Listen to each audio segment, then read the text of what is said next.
दाखवलं की नाही माझा इंगा दिला. माझी कंप्लेंट RTO ला करते. आता उतरला असेल तिचा माज. बघू दे आता कशी चालवते ती रिक्षा. अरे कशी चालवेल ती रिक्षा? आपण तर तिच्या रिक्षाची वाट लावली. काय बोलतोस यार? हॅलो आंटी, गार्गी आहे तिकडे? मी तिचा फोन खूप वेळ ट्राय करतो पण लागत नाहीये. अरे ती सकाळपासून न सांगता कुठेतरी निघून गेलीये. कधीपासून आम्ही तिचा फोन ट्राय करतोय आणि तुझाही ट्राय केलेला, तुझा स्विच ऑफ येत होता.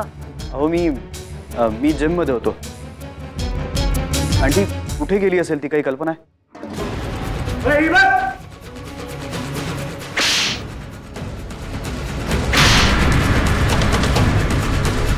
पुन्हा माझ्या 52-12च्या वाट्याला जाशील? घेऊन जायला या अपमानाचा बदला घेईन मी. बघून घेईन तुम्हाला, बघून घेईन. गार्गी कसली सॉलिड आहेस तू. तुझ्यासोबतच राहायला हवं. तुझ्यासोबत राहील ना तर नेहमीच मला सनसनी न्यूज मिळतील. नाही अगदीच तसं काही नाही. हा रिक्षावाला मंत्राचा माणूस असल्यामुळे ना मीटर फास्ट करून पॅसेंजर्सना लुटतो आणि मग इतर रिक्षावाल्यांबरोबर दादागिरी करण्याचा प्रयत्न करतो. त्याची हीच दादागिरी मला एक्सपोज करायची होती म्हणून तुला बोलावलं. आणखी काय नवीन? लग्नाची तयारी सुरू आहे. Wow, that great news. Congratulation. असं कॉंग्रॅच्युलेट करू नकोस. तुला लग्नाला यायचंय. मी तुला पत्रिका मेल करेन. ओके चल निघूया. मी घरी न सांगता आले. चल चल. कमाल आहे या पोरीची. चक्क गुंडांची 2 हात करते. देव कल. समीरलाही बातमी दाखवलीच पाहिजे. समीर, ए समीर. काय हो, समीर नाहीये घरात, गार्गीकडे गेले. अगं सुहा बघ, आपल्या सुनेबद्दल बातमी छापून आली आहे. माहितीये मला, काल न्यूज मध्येही दाखवत होते. मला सांगा, तिच्या या अशा वागण्यानं ती आपल्या घरासाठी धोका निर्माण करत नाहीये का? म्हणजे उद्या जर एखाद्यानं डूख धरून आपल्या घरावर किंवा घरातल्या कुणावर हल्ला बिल्ला केला म्हणजे जराही मुलीसारखं वागणं म्हणून नाहीये हिचं. आपल्या नातेवाईकांना कळलं तर केवढं हसं होईल आपलं. म्हणतील ही कसली सून शोधलीत तुम्ही. उलट म्हणतील कसली डॅशिंग बायको मिळाली आहे समीरला. दिखाव्याच्या बावल्या खूप असतात सुहासिनी, पण त्या काही कामाच्या नसतात. आपली गार्गी त्यांच्यापेक्षा वेगळी आहे. आणि हेच नातेवाईक जर उद्या तिची स्तुती करू लागले तर तूच मिरवशील तिला सून म्हणून. आणि सिक्युरिटीची काळजी तू करू नकोस. हा, आता तुला स्वतःला भीती वाटत असेल तर उद्यापासून तुझ्यासाठी एक पर्सनल बॉडीगार्ड देतो मी.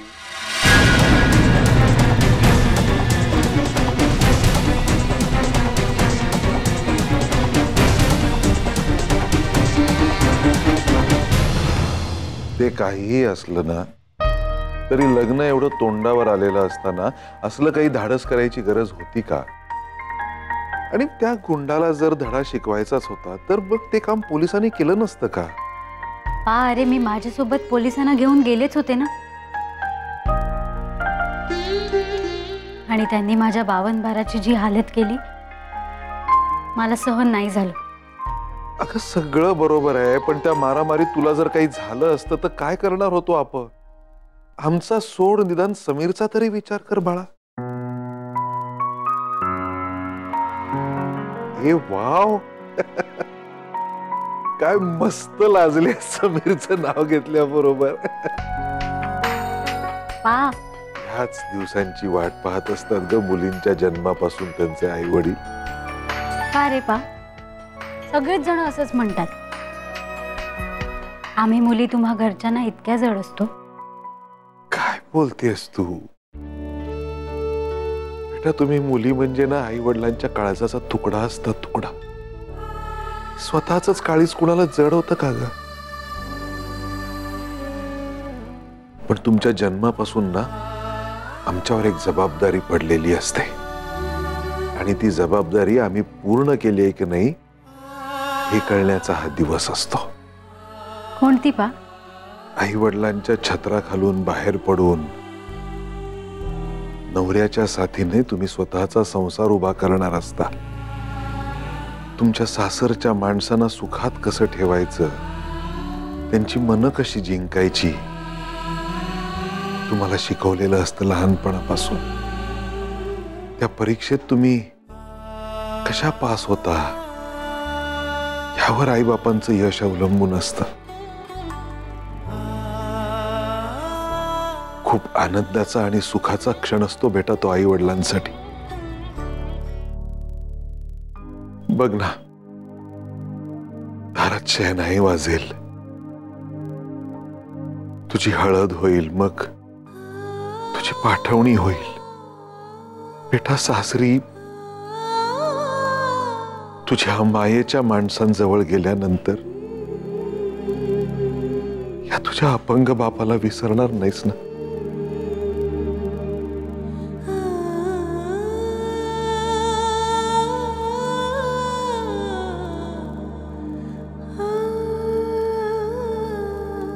त्यांचं एवढं करणं, भरभरून देणं, त्याचा पुढे जाऊन त्रास नको व्हायला त्यांनाही आणि आपल्यालाही.